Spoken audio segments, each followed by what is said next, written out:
Hello guys, कैसे हो आप लोग। बहुत बहुत स्वागत है आपका super fast classes YouTube channel पे। दोस्तों, इस वीडियो में हम देखेंगे क्लास 10th वालों के लिए उनके सामाजिक विज्ञान यानी सोशल साइंस से कुछ इंपॉर्टेंट क्वेश्चन। जी हाँ मेरे दोस्त, और इसमें मैंने एक एक नंबर वाले जो बहुविकल्पीय प्रश्न है वो, और उसके अलावा 2 और 3 नंबर वाले जो प्रश्न होते हैं वो दोनों को मैंने शामिल किए हैं। तो इस वीडियो को आप अंत तक देखते रहिए। ये सारे के सारे प्रश्न काफ़ी इंपॉर्टेंट है। देखिएगा, आपके बोर्ड एग्जाम में मैंने इसमें शायद 7 बहुविकल्पीय प्रश्न लिया है। इन 7 में से 2 से 3 आप लोग के बोर्ड एग्जाम बहुविकल्पीय प्रश्न इसी वीडियो से फंस जाएगा। तो आप इस वीडियो को अंत तक देखते रहिए, और चैनल को अभी तक सब्सक्राइब नहीं किए हैं तो चैनल को सब्सक्राइब कर लीजिए और बेल आइकन को भी दबा लीजिए, जिससे मेरी सारी वीडियो की नोटिफिकेशन आपको मिलती रहे।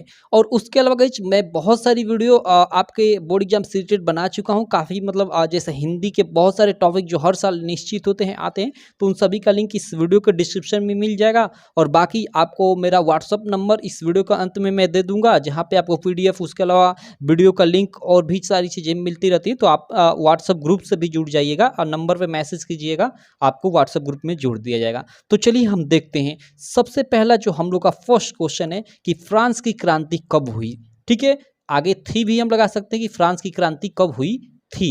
ठीक है, चलिए ऑप्शन है 1788 ईस्वी, 1785 ईस्वी, 1789 ईस्वी और 1790 ईस्वी। तो देखिए, जो फ्रांस की क्रांति हुई थी ये हुई थी 1789 ईस्वी में। तो ये हम लोग का ऑप्शन सही है, ग। ठीक है, चलिए सेकंड प्रश्न पे चलते हैं। सेकंड प्रश्न क्या है, आप लोग स्क्रीन पे देख सकते हैं कि राष्ट्रवाद का प्रारंभ किस देश से हुआ। ओके, ऑप्शन है कि इटली, जर्मनी, यूनान और फ्रांस। तो देखिए, जो राष्ट्रवाद का प्रारंभ हुआ वो आप अपने फर्स्ट ही चैप्टर में पढ़े होंगे कि राष्ट्रवाद का प्रारंभ फ्रांस से हुआ था। ठीक है, फ्रांस में ही राष्ट्रवाद का उदय सबसे पहले हुआ था। ये मतलब आप फर्स्ट चैप्टर अगर आप अच्छे से पढ़े होंगे तो ये आपके लिए एकदम ललुआ, मतलब एकदम हल्का क्वेश्चन है।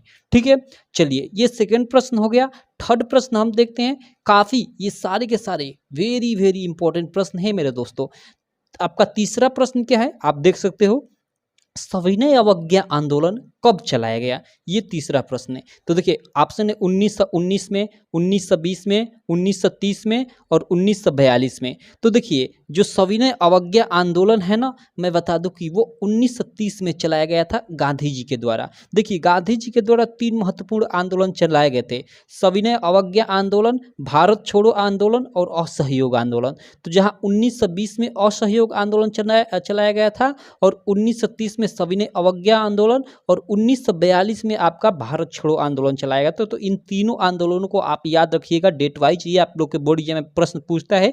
3 नंबर में ये भी प्रश्न पूछता है कि गांधी जी द्वारा चलाए गए किन्हीं 3 आंदोलनों का वर्णन कीजिए।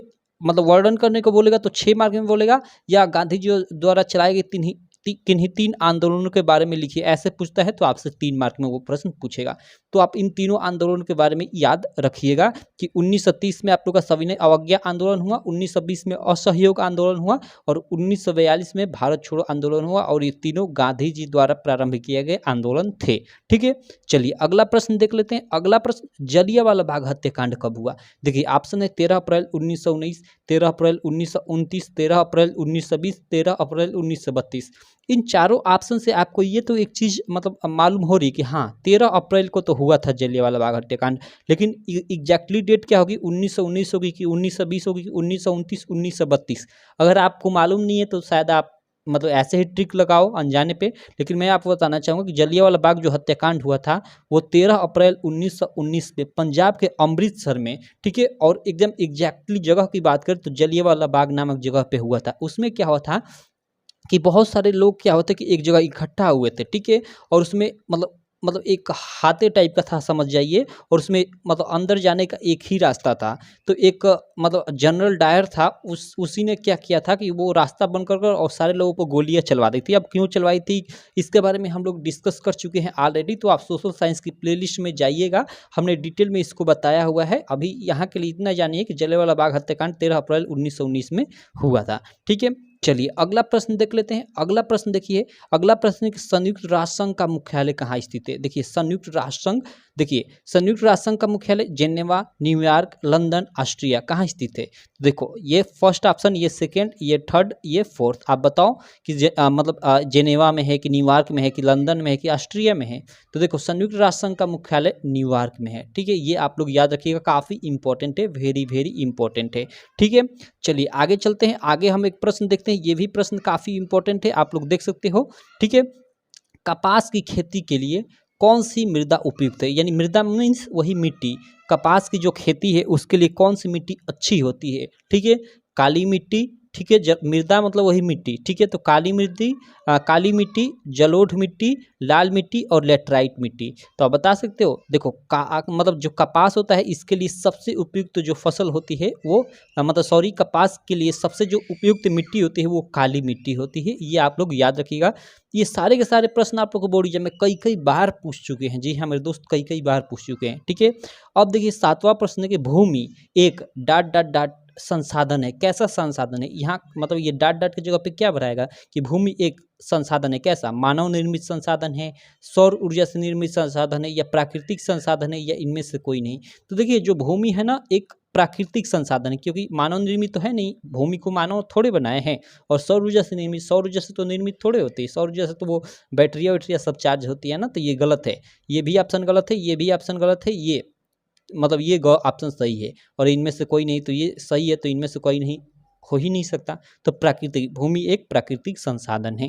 तो इस प्रकार ये हमने 7 ऑब्जेक्टिव क्वेश्चन देखा। ये सातों के सातों समझिए कि वेरी वेरी वेरी इंपॉर्टेंट है। ठीक है, चलिए अब हम लोग कुछ 2 और 3 नंबर वाले प्रश्न देख लेते हैं। 1 मिनट में इधर आ जाता हूँ यहाँ पे, और यहाँ पे हम 2 और 3 नंबर वाले कुछ हम लोग प्रश्न देख लेते हैं। यहाँ पे देखिए सबसे पहला जो प्रश्न है वो आप लोग स्क्रीन पे देख सकते हैं कि भारत में, यहाँ मैं थोड़ा और नीचे कर लेता हूँ, भारत में सबसे अधिक कौन सी मिट्टी पाई जाती है, इसका निर्माण किस प्रकार हुआ है। ओके, तो देखिए भारत में जो सबसे अधिक मिट्टी पाई जाती है, आप लोग हमेशा याद रखिएगा, जलोढ़ मिट्टी पाई जाती है।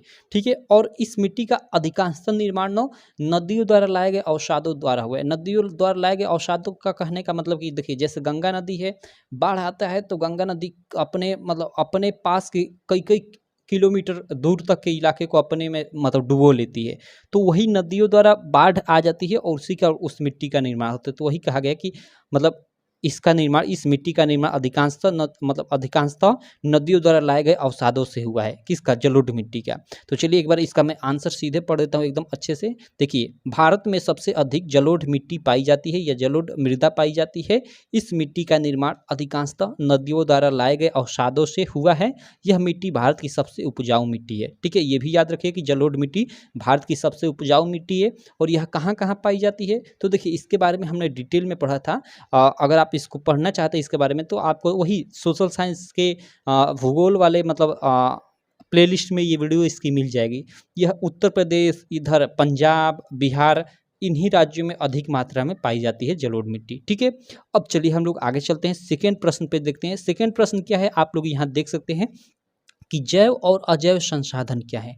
काफ़ी इंपॉर्टेंट भूगोल का ये प्रश्न है, वेरी वेरी वेरी इंपॉर्टेंट है। देखिए जैव संसाधन क्या होते हैं, तो वे संसाधन जिनमें जीवन व्याप्त होता है जैव संसाधन कहलाते हैं। सिंपल है। और ये 3 मार्क में आप लोग के बोर्ड एग्जाम में प्रश्न आ चुका है, अंतर लिखने के, जैव और अजैव संसाधन में क्या अंतर है, अंतर लिखने का 3 मार्क में आ चुका है ये प्रश्न। देखिए जैव संसाधन वे संसाधन होते हैं जिनमें जीवन व्याप्त होता है, जैसे मनुष्य, पशु, मत्स्य मीन्स वही मछलियाँ, जितने भी संसाधन है जिनमें जीवन व्याप्त होता है, जीवन होता है, वो क्या होते हैं, जैव संसाधन होते हैं। और जिनमें जीवन व्याप्त नहीं होता है वो अजैव संसाधन होते हैं। देखिए वही यहाँ पे लिखा गया है कि वही अजैव संसाधन वे संसाधन होते हैं जिनमें जीवन व्याप्त नहीं होता है, जैसे मेज, कुर्सी या धातुएं, चट्टानें आदि, इनमें जीवन व्याप्त नहीं होता है। ठीक है, तो यही सिंपल सा जैव और अजैव संसाधन में अंतर है। आप इन दोनों को क्लियर कर लीजिएगा, वेरी वेरी इंपॉर्टेंट क्वेश्चन है। इससे ऑब्जेक्टिव क्वेश्चन भी बनता है कि निम्न में जैव संसाधन है और आपको 4 ठे ऑप्शन दे देगा, या निम्न अजैव संसाधन है। तो ये परिभाषा आपको याद है तो आसानी से आप